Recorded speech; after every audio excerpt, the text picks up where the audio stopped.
วันนี้ลมแรงมากๆเลยอากาศหนาวไม่ถึงนาทีนี่มือเย็นเจี๊ยบยิ่งกับแช่ช่องฟิตอีกมือแข็งเลย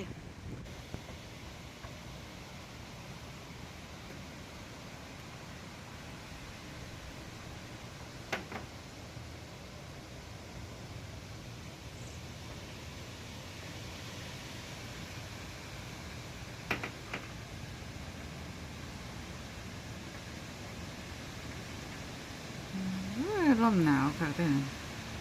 เย็นเพราะมันหนาวธรรมดาเราเยือกเลยออกไปนี่บ่เจี๊ยบเลยมือนี่ขนาดไม่แดดนะ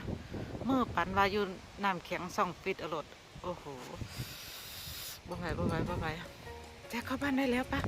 หนาวมากๆเลยลูกแม่หนาวมากแจ๊คมันประหยัดความหนาวหรอกเด้อพวกแจ๊คเนี่ยมาคักแม่นแทนหนาหิมะเนี่ยบอกกิ่งเลยกิ่งสักแงกๆเลยแกมเลยมาคักหิมะมาเนี่ยมาคักมันเนี่ยเอานั่งซ้ำปันนี้มากลาไหมแจ๊คเข้าบ้านไปลูกปะเข้าบ้านปะมันหนาวมากนะลูกปะแจ๊คเอ้ยแจ๊คเข้าบ้านปะหนาวมากเลยลูกปะบะหมาตัวนี้มันก็เป็นหมาหิมะเนาะมันมักแต่หิมะเนี่ย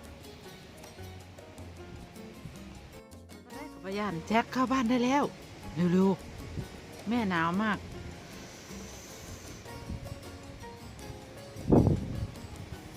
มันมักความหนาวตะปะแกกมักคัก